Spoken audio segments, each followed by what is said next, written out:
Both the same language. Oh, here we go. Uh-oh, I guess it's showtime. Thank you so much for having us. I am Stephanie Ruhle. I am joined by former Democratic Senator from West Virginia, now independent Senator from West Virginia, Joe Manchin, and Heather Manchin, who spent over 30 years in the healthcare industry and has made the crazy decision of partnering with her father to create a mission and a movement to represent the silent majority in this country that I believe a whole lot of people in this room represent. Yeah, I think you could clap to that. So thank you both. You know I'm going to start with the obvious question, Senator.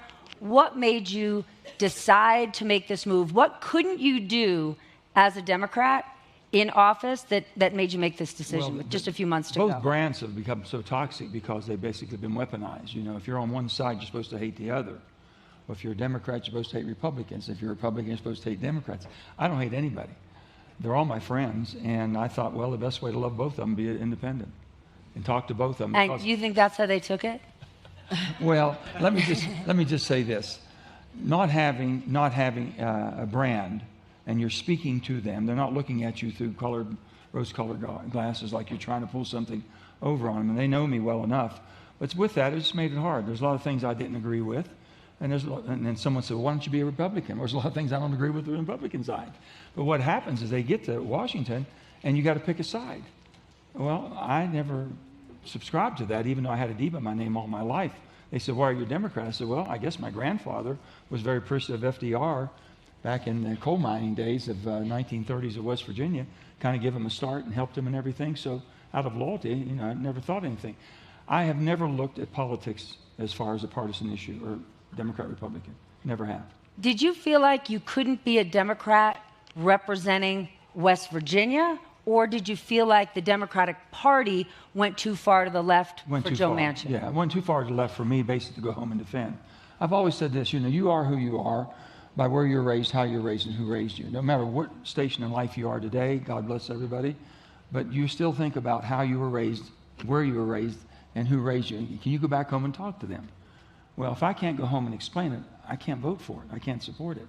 And it moves so far to the left, there's a lot of things I could not vote for or support. But with that, there's a lot of good things too. So in this way here, I can go home and explain, you know, and the hardest thing to do is go home and try to explain, because I'll give you a perfect example. I come from a very rigid and a very supportive gun culture in West Virginia. I always have told people, I said, we have gun sense. You're taught at a very young age. First rifle I got was a single shot, bolt action, 22. The next one was a 410. Mike knows exactly what I'm talking. And it goes up from there.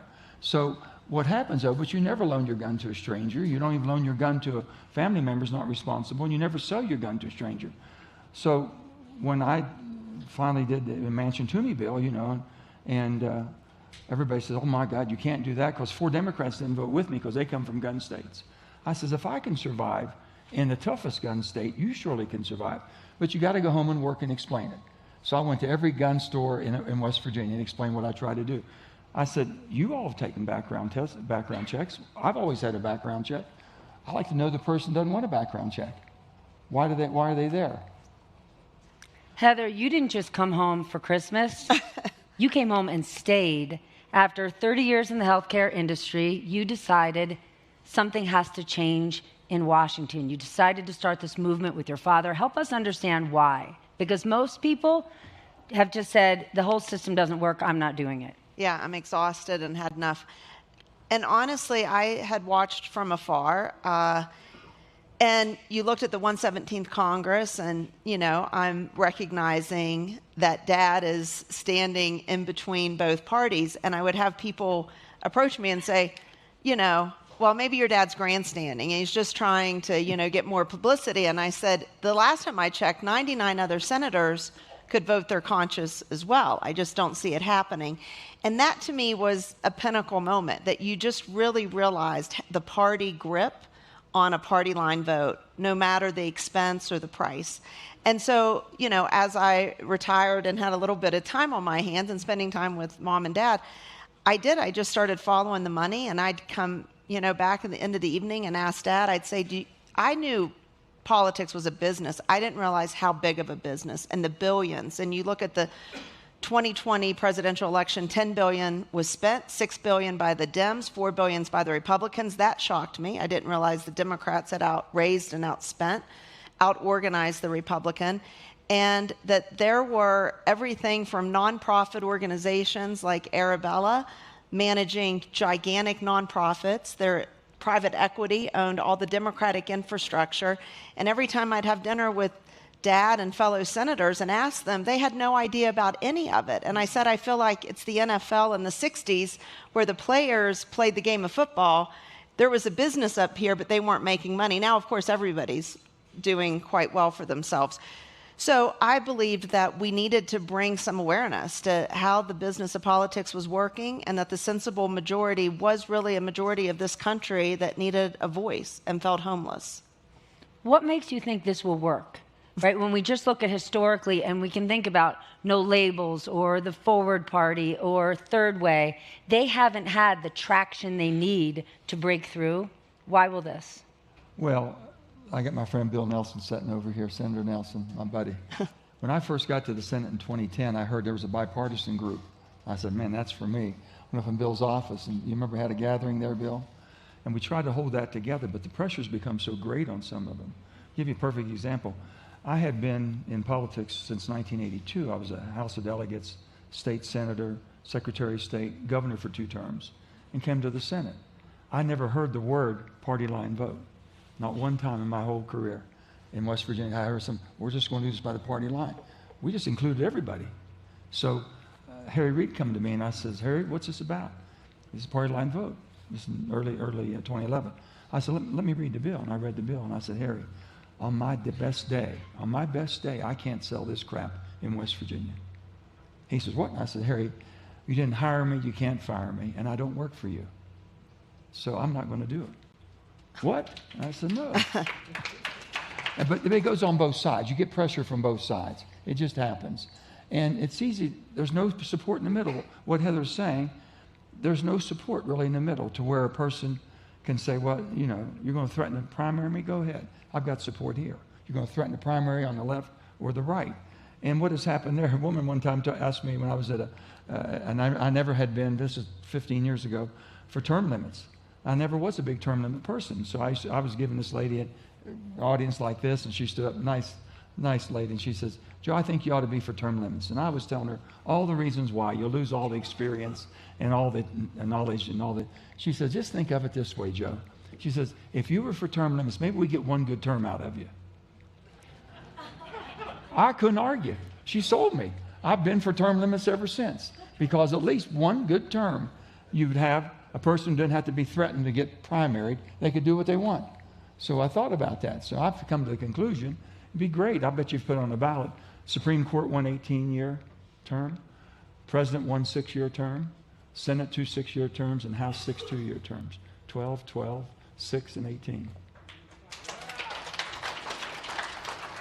Heather, you call the silent majority the sensible majority.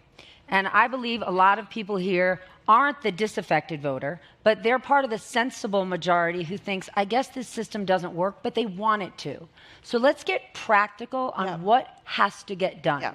So I think, as you said, we all recognize it's broken. How can we fix it? Or there's tangible steps to take. And I think there is hope and a light at the end of the tunnel. So after kind of diving deep, it became very clear the point Dad was just making. There is zero infrastructure in Washington, D.C., for anybody that wants to be center right, center left, or an independent. There's no place to come have a cup of coffee with Senator Manchin or Senator Murkowski or Senator Romney if you're Jared Golden or Mary Perez that want to stay moderate, to have help writing op-eds, to have just infrastructure, fundraising that the parties offer. Not just the parties, but I'm talking almost college campuses for dinner, for all your needs. So there's a huge vacuum white space there.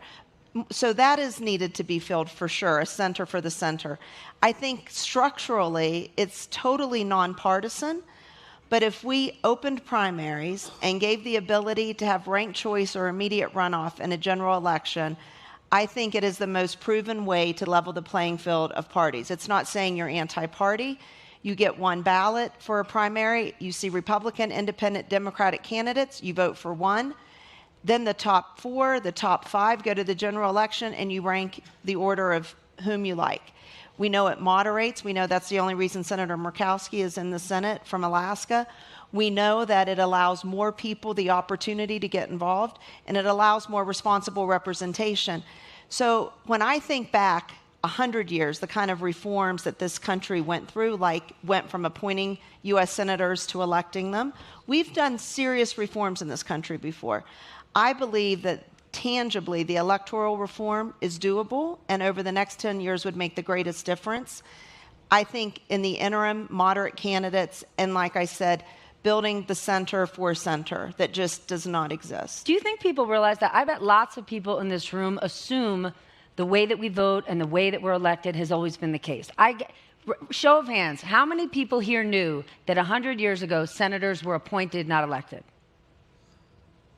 Okay, they knew better than me. And, so and that we're the going to primary forget that. system is not that old. Only in the 60s people did the assume- primary system, yes, that it's People always assume it's in the Constitution. This is how the system works. How do we educate people to say it doesn't have to be this way? The word parties aren't even in the Constitution. In fact, in President Washington's farewell address, he said, the thing that scares me the most is the parties being usurped by unprincipled men and running this country. Hamilton and Adams didn't like each other because he was afraid they'd destroy, just trying to mature a little bit and build the country, and he was afraid to walk away. He wanted to leave in 4 years. He wanted to prove, this is not going to be a monarchy. It's not dictatorship. It's not an autocrat. I'll make sure democracy, where we represent ourselves. And he couldn't walk away in 4 years because of that. Yeah. He's afraid of the parties would destroy it. So I think to your point about what do we do, it's forums like this. Dad and I spoke about a month ago, and an Oscar-winning short film producer said, I didn't even know primaried was a weaponized verb, and I think I'm a pretty educated and informed person. I think we've got to do something on that. I think that education just comes. There's not one silver bullet. It's just being engaged and getting involved. There's 200. We have 435, right? Congress.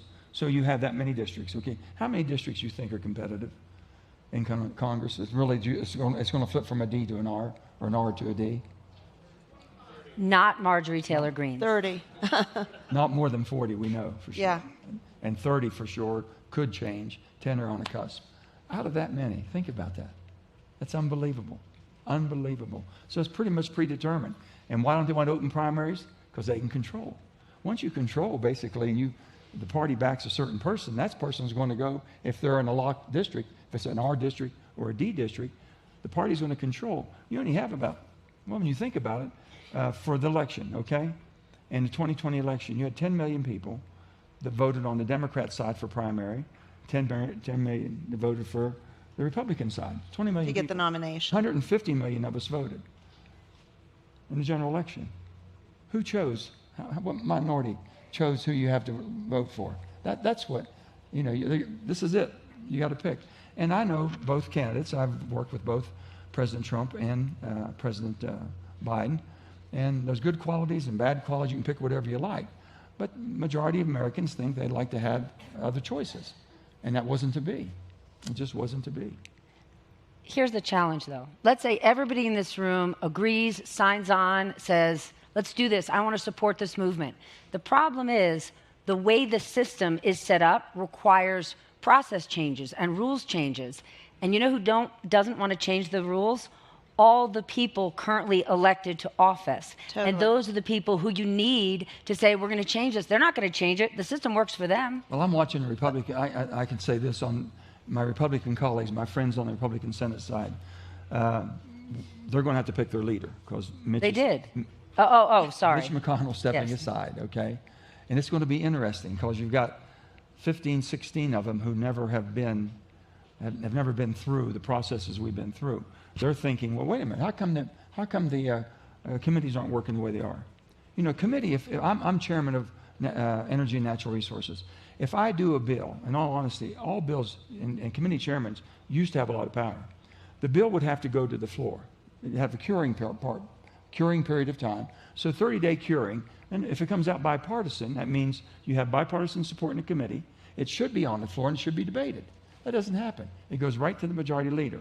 So whether it be Mitch or Chuck, they hold it and decide, was this good for them? I got 5 guys running. It might hurt them if they vote for this. And I don't have an open amendment process because there'll be poison pills. They have to vote for things that might make them look bad. But why do you think that's going to change, right? But I think the benefit is this is changing coming in. You get new blood moving over. And this changes in the states. So right now in 2024, 8 states have ballot initiatives on their states to open primaries and or add ranked choice voting or immediate runoff. Some have closing too. And some are closing them. But the point is, this happens at a state level. Changing the state primary system, when you think about the state the parties are able to dictate and run the election on taxpayer dollars and not allow people to vote in the party primary. So there's 11 states, soon to be 12, that are totally closed. We've got 30 million people that can't even vote in the primary process. So I hope that we're getting to a tipping point, inflection point in this country that, yes, people need to be aware. People need to know primaried is a weaponized verb, and they need to know it can change in your state, but it takes getting involved. So one last thing, the AmericansTogether.com we just started it to at least set a foundation. Put your zip code in. Understand what kind of primary process, what's happening in your state. Because until you see the picture of the whole country, you don't recognize the wave that's happening. Let me give you one person, Senator Bill Cassidy from Louisiana. He's a doctor, a great human being, a good senator, good man to work with. Louisiana's always been an open primary, top 2. Well, you couldn't basically target him, okay? You said, I'm going to primary you. Well, you're going to have to get more than me. So it basically insulated him from being targeted. Guess what? I guess him and this legislature or the governor, they want to go far right. So they're going to they have outlawed open primary starting in 2026 to get Bill in primary. That's what we're dealing with. Yeah. But that's exactly it. So primaries haven't just been weaponized. Bipartisanship has been weaponized. We now see lawmakers refer to things happening on a bipartisan basis as, well, he's not a Democrat or Republican. He represents the uniparty. But the truth is, people in this room celebrate bipartisanship, but the powers that be in the parties don't. And given that they have the power, what will break that? So I think getting responsible representation there. So we need more than 8% of the people. 8% of our country put 85% of the politicians in D.C. That's got to change. That's why the disconnect. People say, I'm so disconnected. There's such a void. No one represents me. You're right, no one's representing you because who is sending the people to D.C. aren't representing the state or sometimes even the whole district. Let me ask the question. How many of you all would run for political office, put your name on the ballot, if you knew the system was fair and you had a chance to really compete and maybe win? Would you put your name in? Very few. Okay. Very few. So this is I have the hardest time recruiting people. I'm recruiting all the time. I've decided I wasn't running again because I've been there 14 years and everything I could to change it from within. I've had so many boat parties. I had people down. We'd have dinner on the boat. Every time I had 4 Ds, 4 Rs, 5 Ds, 5 Rs, and just tried everything humanly possible to keep some. I'm going to give you a funny story here. To keep someone got pushed overboard. No, no. We were having a boat party one night, and I had Tom Harkin. Tom from Iowa had never been on. He said, Joe, I've been here 30 years, never been on the Potomac River. And I said, Tom, you're going to have a good night. We'll go out for a little cruise. We got some pizza. We have some beer and wine. We'll have a good time. So we're sitting there, and Tom's had a glass of wine. Here comes Ted Cruz down the ramp. Tom says, Jesus Christ. He says, I'm getting the hell off of this boat. He says, I can't. Tom was going to jump overboard. I said, Tom, calm down. We got a lot of wine. We're in good shape. Now, let me tell you something. They never knew each other. Before the night was over, they were sitting having a glass of wine, and they were doing amendments on bills the next day. That tells you what's going on. You just have to make an effort. And if they're going to go to the respective corners, there's no one pulling. This is what Americans Together is all about. We're going to create a center. A space. A center where people can say, hey, we can gather without being harmed. We can still be a Democrat or Republican, be anything you want to be, but you're going to still have a place that you can come and discuss, because we don't have any bipartisan dinners anymore. We have a couple, Bill, and when Bill was there, they used to have them all the time. And that all went away. It went away. And we don't even have lunches together. We have one lunch. Johnny Isaacson used to bring all the barbecue people in from Georgia, and it brought us all together for one afternoon a year. And it used to be, we used to have a lunch in the Senate. We had the dining room was members only, and we would secure lunches in there. So when I first got there, I was working with Republicans and Democrats. We were having our lunches. It got to the point where me and another guy was the only ones that showed up because everybody had to go somewhere else and do something different. So you understand, we get there Monday evening for the first vote at 5:30. Now look at the schedule. We get there Monday at 5:30. We have a vote, basically a check-in, and there's going to be something going on. Tuesday we'll work straight through. Wednesday we'll work straight through, okay? Meetings, dinners, we have everything going on. Thursday by 2 o'clock, it's over. They're jumping on the jet going home.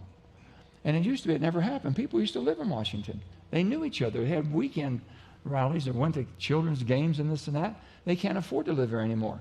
Over 70 congresspeople sleep in their office. Over 70 congresspeople sleep in their office. It's a shame. It really is. And they're all in good shape because they get up early and go down to the gym, work out so they can shower. Take a shower and get ready. But it's just something has to change. The system has to change, and it's going to be the people. It won't change from within. It's too big a business. The duopoly of two businesses, they're doing quite well. If you come in, pick a side. What side are you on, okay? And now that's our enemy over there. We got to defeat them. That's it, and then we'll protect you. And the big PACs, they are able to raise a lot of money, and they'll come to your aid, spend $10, $20, $30, $40 million to get you reelected. It's not because they like you. They just want 51 as a majority. They want 51. The majority basically sets, you got a better business plan if you got 51. It's better than 49. 51 sets the agenda, what goes on the floor. Doesn't come straight automatically from the committee onto the floor. These are things that we can do and people start understanding. But here's the issue. Yeah. Everything that you're saying makes absolute sense, but it's over here. I got you. And right here is the most contempt-filled, divided, offensive, aggressive presidential election of our lifetimes. So how do you connect here what we should do, what we need to do, and the reality of where we are? We're 2 nights away from what is going to be a disastrous, offensive, aggressive presidential debate. It's surely not how presidents should be acting. That's for sure. But that is where we are. You're right. But I think the point is, this isn't going to change overnight. We didn't get here overnight. We didn't get here. This presidential election, this started late 2000s, 2010, Tea Party, being primaried, the weaponizing. These things happened over time. Like I said, campuses, the Conservative Partner Institute has a campus for the Freedom Caucus on Tuesday night. These things have happened in the last 8 years. So what we hope, why there should be hope, we could, I keep saying, I can give it all, we'll go to charity and give up and really retire. I think that's, Dad, on one hand, would like to do that. On the other hand, how do you do nothing? How do you look at the choices we have, which are by design, not happenstance, and how do you step back and know what could be done and do nothing? Here's what I would recommend to you. Money is the mother's milk of campaigning. Everybody comes to y'all. Please help us. Please help me. I need contributions, donations. I'd tell you a couple of things you should do. Until you all basically get a little bit tougher in making decisions on how you support people, you make great decisions. You make great investments. You take risks, but you analyze the risk. You want a return on investment. Why don't you ask us? Okay, I don't give contributions to politicians. I don't give donations, but I'm willing to make an investment. What kind of return should I expect from you if I vote for you? If I support you, what should I expect? What can I get? Ask us. Find out where we come from. Find out if we have any bipartisanship in our thought process, or by God, all we talk about is how bad the other person is. If I come out asking you to support me because the other person's so damn bad, I must not be very good. I got to make sure he's worse than I am. Okay? Just use that instinct you have that puts you where you are in life today. Hold us all accountable. You shut down the purse strings, you make it more difficult, and I'll guarantee you, you will change the landscape of America. How did we become so polarized? Was it our politicians that the media, saw the debate? Oh, shit, wrong answer. Yeah. But that it's could be, money. right? I mean, is it the media? Is it politicians? Or is it the American people? Like, what was you the all root should be cause paying of it? Donald Trump royalties. Yeah. You have him on every minute of every day, all day long, 7 days a week. But I guess I'll say Hold this. on a minute. Like, I get we that go- gets Doesn't defend applause. himself. Ready? Hold on. Yeah. He's a former president of the United States who just sat at a criminal trial and was convicted of 34 felonies. What do you think should be on the news?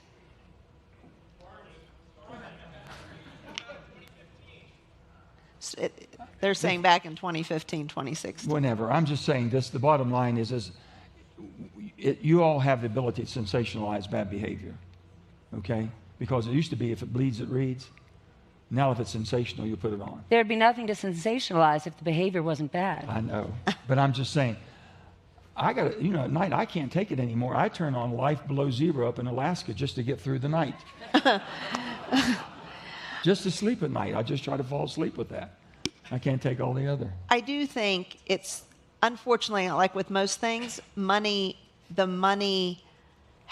behavior has followed the money. So if you look at 2010 with Citizens United, when the Supreme Court said corporations are like human beings and you can buy votes, you can pay your way, that changed, I think, the fabric of the country. And what's interesting is I think as the Koch brothers and the partnerships that really thought that was the right thing to do, I think people thought the Republicans would be so much better organized to take advantage of it, and they weren't. And within 2 years, the swelling of money, I mean, we've gone from spending a couple billion on a presidential campaign to 10, and God knows what this year. I have no idea what 2024, but I guarantee it'll be bigger than 10 billion. So when you are talking about that kind of money, and manufacturing outrage is the quickest way to win and to get clicks, it's just been a vicious cycle. So you have people being so disinfected and so exhausted, they become independents. That takes them more away from the primary process. So they're leaving while the smaller control with the billions of dollars are controlling who goes in.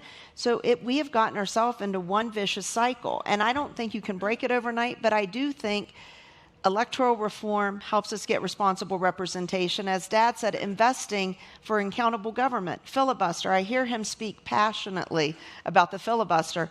I now have to speak passionately about the filibuster. Anybody we're going to support, I say, please tell me you will not let the filibuster go away. We weren't meant to be an upper house and a lower house. We were meant to have debate, and you should want that in the country. Well, the filibuster basically makes us have a 60-vote threshold. I don't think probably in the rest of our lifetimes we're going to see one party dominate with 60 or more senators from either a D or an R. It's going to be in the 52, 48, 54, 46 maybe, but no more than that. I don't see that happening for quite some time, if ever. So with that being said, the filibuster made us sit down. So the House can do whatever they want. They're hot as a firecracker. As George Washington said, we have two branches. We've got the House, and he knows it's going to be hot as a hot cup of tea, and you can't drink it, and give it to the Senate. They're going to cool it off so you can partake in it. But that's why we had to come together. Everyone says, well, how did this happen? How did the filibuster happen? There's nothing written. There's no laws, no rules, no nothing. So you have to go back to how did we form this country? In the 13 original colonies, someone had to go out 1789 and tell somebody from Massachusetts or somebody from New York or Pennsylvania or Virginia, we're going to have two houses. We have the House here, it's going to be representative from districts, and then we're going to have the Senate. And guess what? Rhode Island and Delaware is going to have the same as big bad Massachusetts and big bad New York and big bad Virginia and big bad Pennsylvania. And they're going to say, wait a minute, we're the one paying for this country. We're the one keeping this government afloat, and you're going to give them the same vote as us? We're going to be the United States. That's what we're going to be. So we're not going to be colonies. We're going to be the United States, and I can't unite it unless we work together. That was the concept. And then we could talk, a senator could talk forever. From 1789 to 1917, you want to talk for 3 days? Get yourself a bucket and go at it. And that was about it. And they would do it. And what happens, time is so precious on the floor that if a person kept wearing you out, then some of the leaders would come and say, come on, let's just get off of it. We'll stop it. We'll drop the bill. Let's go on to something else. And that's how they would kill the bill. 1917, World War I came along, and basically we had to resupply our war efforts with our allies. And there's some senators who were against that. The 67 vote rule came in. 67 votes, then it went to 60 and 65. So now there's voting to get rid of it again. There's going to be a special thing, whether it be abortion, whether it's going to be death penalty. It's going to be with the border. Something's going to be something that we have to say, well, we're just not going to get together and never get 60 votes. So let's get rid of the. You get rid of the filibuster in the Senate, and it'll make the House look civil. You mentioned people who are frustrated with their party and they become independents. There's another group behind them who stop voting Democrat, stop voting Republican, and start sitting on the couch because they've given up on the system and they say the government doesn't work for me. How do you get those people engaged? Those people are paying their taxes and they deserve a government that represents them, but if they're not going to vote anymore, the two big parties might love that they're not voting anymore because they don't have to worry about them. 100%. So, like I said, this isn't going to happen overnight, and there's no magic wand. What I do think is we sit in forums like this and people go, I had aha moments. You know, I thought I was pretty engaged. My father's a U.S. senator. My family's been in politics. You don't realize, like I said, the business happening and how much by design. So the hope is that, yes, we can shed some light and bring some sunshine to electoral reform and why it's important. Moderate candidates, infrastructure support, a center, a simple place to have a gathering, a safe space, not just almost West Virginia houseboat, but a center that, yes, we can do fundraising out of there. You can meet there. We can help write op-eds. Think about taking a job and having no infrastructure for anything. I said, Dad, honestly, I didn't realize what a unicorn you were. I thought, you were consistent in your beliefs and, I'm as proud of you as anybody. I may have not always agreed with you, but you were consistent and you were thoughtful. And he always said to me, if you can't change your mind, you can't change anything. And if you presented him with facts, he would be the first to say, I made the wrong decision. That's what I grew up thinking. We now live today that you're not allowed to sit around a table. It's your enemy. You're guilty by association. Conversation or association, you're guilty. And I think people are hungry for it. Is this an inflection point? Is this debate we're going to see on the 27th enough of a point, a tipping point? I don't know. But what I do know is we go around the country and there people are hungry for it, begging for it. What can we do? Get involved. And we would love to help organize you, help direct what's happening in your state, not happening in your state. But the reality is it's in each state's control of who they're sending to Washington and who's representing them. We have 40 states with one-party control right now. We have, out of that, a majority or supermajority controlled, like the state of West Virginia. The states have gone so extreme one way or the other that it's almost impossible to make anything happen through the legislature. Yet 1 or 2 vote swing puts it back into a balance of control. So the balance of control, I would say, if you're walking away for anything for 2024, it's praying that for the 3 branches in D.C., they're not all in one party. If you're like 5 in Congress right now, well, I can tell you when it was 50-50, only 1 senator could stop things, and I got caught. And everyone says, oh, you must have really went after that or tried to. I says, I had no idea. I never gave it any thought. The night of the election, when Georgia won both senators, they gave with the president being a Democrat, which gave the majority to the Democrats. I said, okay, because it is what it is. If you're not the majority leader or the minority leader, not a whole lot. You're out there doing your thing the best you can, but that's where the control is. It doesn't make a difference, majority or minority. And so I never gave it a lot of thought. Well, Chuck kept calling me, Chuck Schumer. I said, my goodness, he says, you know what's going to happen? I said, what? And he said, I think we might win one of those seats in Georgia. And I said, well, that'd be okay. That's good. And then when that night, late that night, and we found out, he called me. He said, can you imagine? We won both seats. He was absolutely, and I said, well, that's great. I said, congratulations. He said, what do you want? And I said, well, I hope we make things work. He says, no, what do you want? I said, what do you mean? He said, well, knowing as independent as you are, you probably get what you want. I said, I just want the place to work. I never thought about that. And I get caught in the middle of this thing, and 1 vote here, 1 vote, how are you going to do this? How are you going to do that? So I laid some rules down. I just said, if you're going for confirmations, Don't give me some radical. Don't give me some advocate. You can't put advocates in responsible positions. I love them. They are who they are, like your conscience. Are you thinking about this? Do you think about that? But when it comes time to make a decision, you better get somebody that's pretty calm, if you will. So I said, don't give them to me. Well, guess what? They kept giving them to me. I figured out they were playing to their base. So the liberal base was pushing people to get confirmed for certain positions. I wouldn't confirm them. I said, no. They don't meet the qualifications of being balanced enough to basically give an unbiased decision. So I was the guy getting all the bullets. You want to know why? The far left is not real fond of me? You were the guy getting all the bullets, but the truth is you were a human shield for a whole lot of other people who agreed with you, but you were the one who was going to stand up and take the bullets. But there was a whole bunch of centrist people behind you letting you take the bullet, and they felt the same way you did. And they said, well, how'd you take the pressure? I said, well, I didn't feel any pressure. I never changed. I was always the same. If somebody called me and I said, that makes a lot of sense, let me check into it. And said, yep, your facts are correct. I'm for that. I never looked and said, well, I don't think the Democrats are going to be for that. Well, they should be. It makes all the sense. And the facts support it. Or I think the Republicans are going to be against that. Well, they shouldn't. They just read the bill. So you follow me rather than playing. I never got caught like that. But boy, I'll tell you, for 8 months on the BBB, I got the living crap beat out of me for 8 months. And then it got Build back better. Build back better. And I told, it came down, there's a lot of good things in the bill. And we tried to do it. But we just came off of spending $3 trillion for the COVID. You know, we did COVID from 2020 when it hit. And then we did the American Rescue Plan, 1.9. Now, we spent $5.1 trillion in a period of 1 year. That's what we run the country on for a year. You throw that much more on top of it, you have a hard time digesting it. You really do. Then they come along with BBB, and I says, oh, my God. That bill was $6 trillion if it was $1. And they kept saying, oh, Bernie, he came to me one day. He said, hey, Joe, I cut this bill in half from $6 trillion to $3 trillion. I said, Bernie, that's bullshit. You didn't cut it in half. All you did was change the time zones. So we go back and forth and this and that and everything. And then the bipartisan infrastructure bill.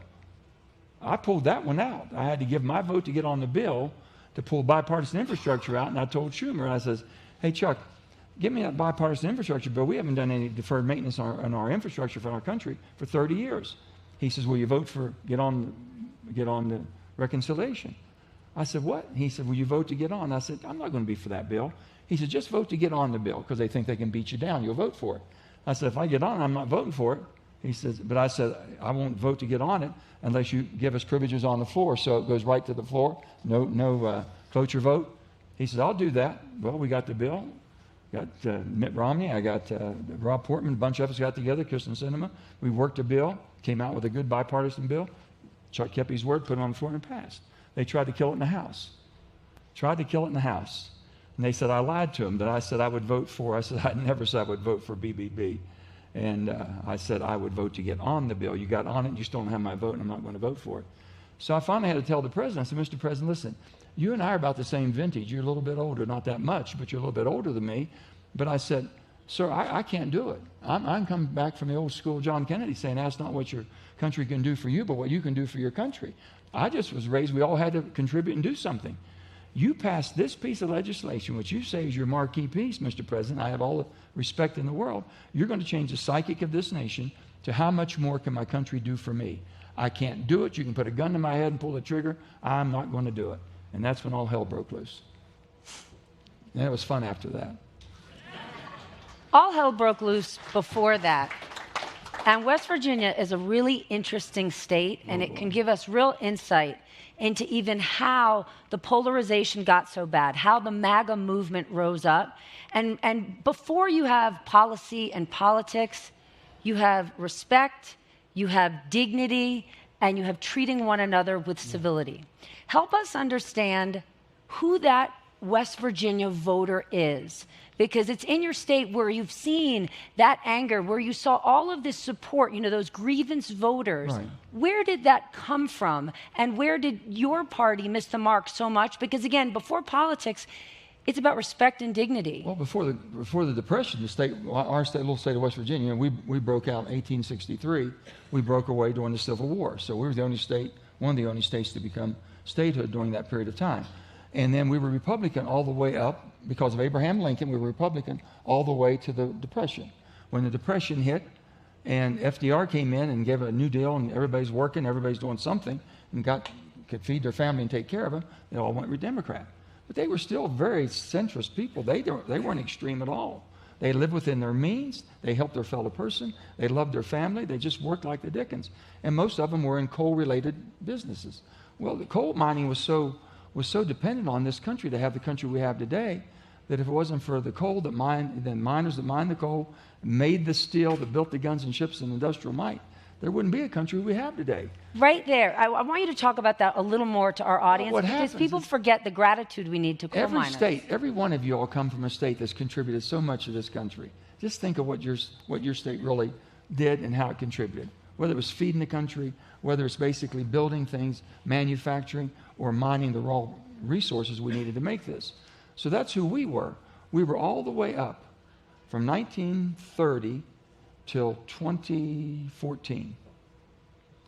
When I was governor, give you an example. When I was governor from 2004 up to right at 2011, we were like 78% registered Democrats. In the state Senate, I had 78 Democrats out of 100 in the House of Delegates, 78 out of 100. In the state Senate, out of 34, I had 33 Democrats one time. Now you talk about a nightmare. That's tough. So anyway, that's how lopsided we were.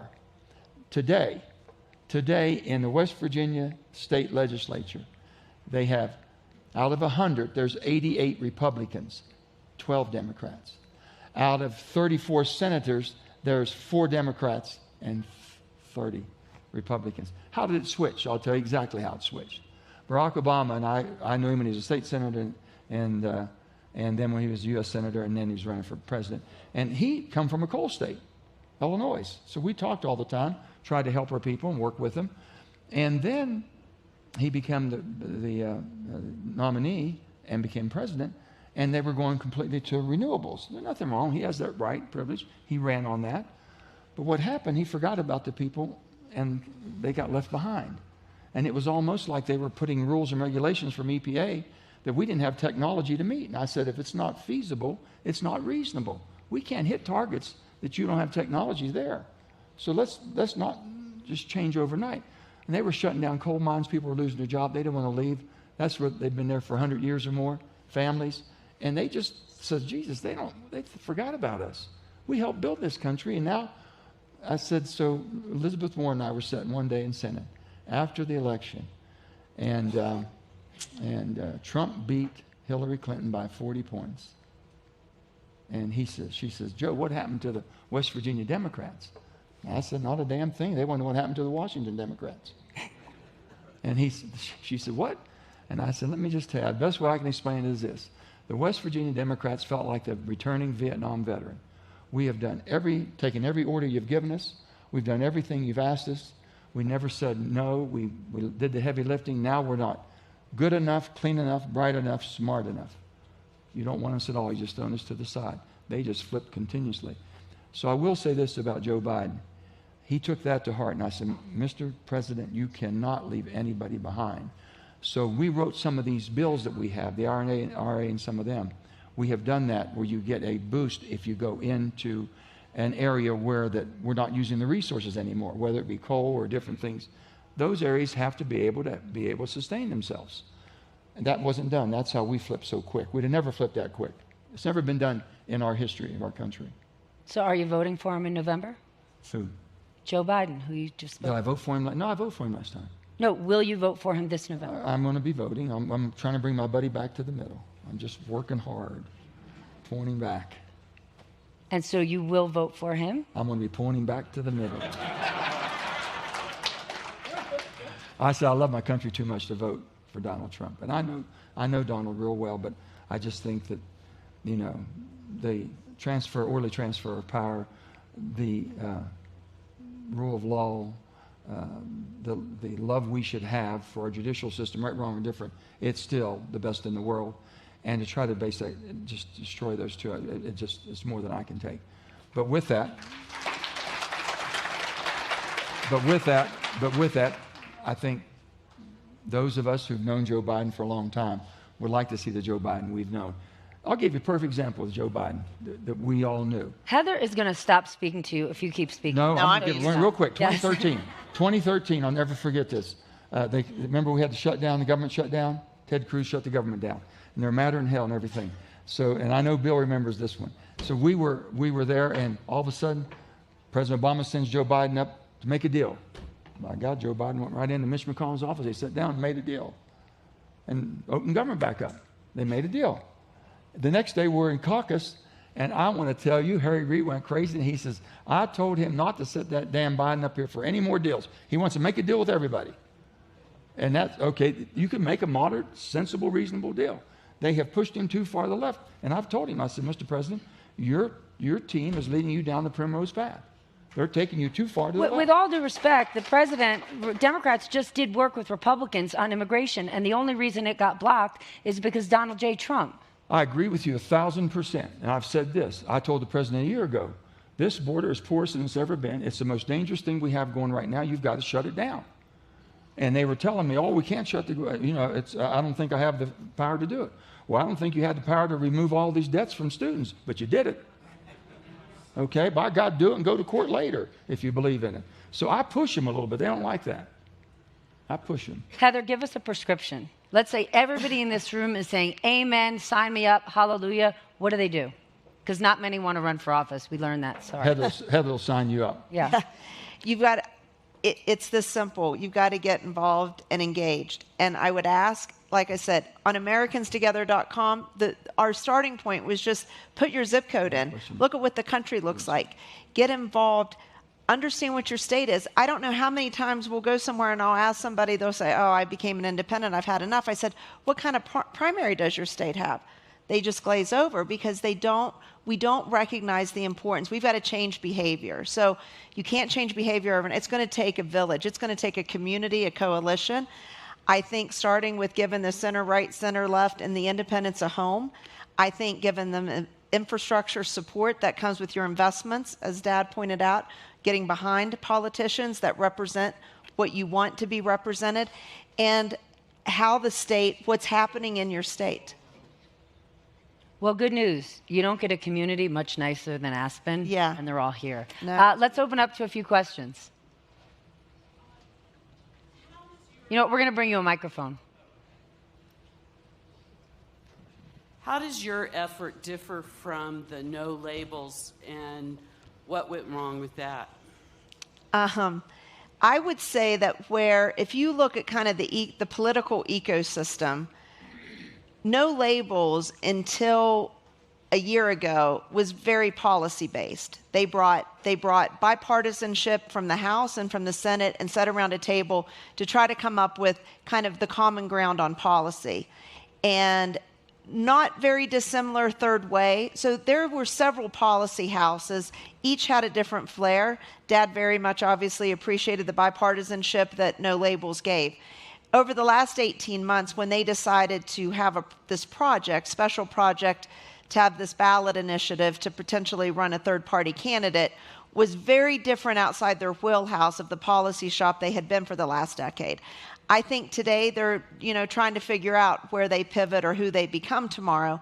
I think what we're speaking about here is truly building community, a coalition, from supporting, almost think of it as a venture fund, that there are ways to give awareness and an umbrella to electoral reform, moderate candidates, and importantly, building a center for the center in DC, which doesn't exist today at all. There's zero infrastructure from any of the policy houses that exist on Capitol Hill today. I've been a member since 2010 when they started, and my buddy Murray and Paulie, they've both been there from the beginning too.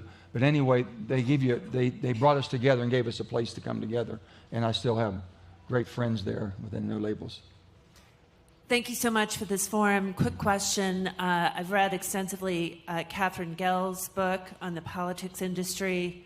Also curious, she advocates very strongly in that book that these ballot initiatives at a state level are very much within reach, that there's equal support, both Republican and Democrats, even states that are, single party, that there's real incentive at the state level. So for any of us wondering, is there hope? I was just curious about your perspective there. I totally agree with her. I think that she calls it Final Five, which means nonpartisan primary, the top 5 vote getters go to the general election. So it takes away being primaried because you've got 5 people. I mean, think today, as Dad was just saying, 435 congressional districts. When the primary is over, you know who the congressperson is going to be because there's no general election, so to speak. I believe that that is the North Star. I think that there are states like Nevada that have that on the initiative. There's 5 states with that on their ballot initiatives this year. The problem is it passed in Alaska as kind of a sleepy initiative. Murkowski and Marie Perez got elected to Congress and to Senate. You now have the Republican Party trying to repeal that in Alaska. We have 10 states that in this session, in this legislature environment, banned ranked choice voting, which would ban half of that. So you see this becoming ground kind of guerrilla warfare. I think it's absolutely the North Star. It levels the playing field, but this is what I'm saying. Each state is going to have such a unique makeup of how to open up their system and level it. First of all, you have to check and find out if your state allows referendums. Sometimes states don't allow referendum unless the legislature votes to let a referendum on. Yep. Other states, you can have petitions. Just start a petition. Everybody in the room start a petition. You want this on a ballot in your state. You can do that. Very few. Most of them control because the legislature's controlled by one part or the other, and they don't want you to have all that ability to put pressure on them. Senator, thank you for your time. You talked about the EPA kind of having some challenges there with some of their rulings in West Virginia. Everywhere. Yeah, everywhere. Well, here in Colorado and up and down the Rocky Mountains, we have somewhere around, they think about 1.5 trillion acres of standing dead timber. And it occurs to me that the people that are making decisions around some of those policies are really far geographically removed. Yeah. Any comment about government agencies and how we could kind of maybe break up that dynamic in D.C.? Because that seems to be a big challenge. Well, you got 2 committees that basically work with that. My committee is in natural resources and energy. And you have EPW, Tom Carper and Shirley Moore Capito, which is EPO over EPA and some of those. But the bottom line is that some of this stuff makes no sense whatsoever. And you're right, they don't have any knowledge of what you have, resources, what resource you can get to, what you can do. Permitting. We're this close to getting a permitting bill.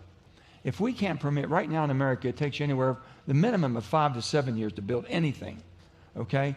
Sometimes 10, 15 years or longer. We can't meet the demands. The crisis we're in with the world in flux, we're not able to get our arsenal up to basically be able to help our allies defend ourselves in a timely basis because of all the permitting restraints you go through. We're trying to break that down. Right now, you can bring a suit in 6 years. You can go down a path and maybe spend $1 billion trying to get something permitted so you can harvest, and they'll bring a suit at the end of 6 years. We're trying to cut that to 6 months. If you don't like it, tell me up front before I go down that path. So that's, sue and settle and all this. We're stopping all of those things if we can. We have to. But you're right. You got to put pressure on your legislators who represent you, your senators and your congresspeople to understand. You've got to have energy. You got to run the country. We've got to. We produced more energy last year than anywhere in the world. We're number 1 producer of energy. More coal, more oil, more gas. It's cleaner than anywhere else in the world. And we're doing it with innovation. You cannot eliminate your way to a cleaner environment. You can innovate it through technology. And we're going to make that change. We invested more. We produced more solar and more wind than ever before. And we're doing more with nuclear. We're doing more now with hydrogen, and all the things that we've never matured before. So we're going to get there, but some people want you to just quit using one thing, and I just tell them, I said, well, if you want us to quit using all fossil, tell me what 5 hours a day you want your energy, and I'll give it to you.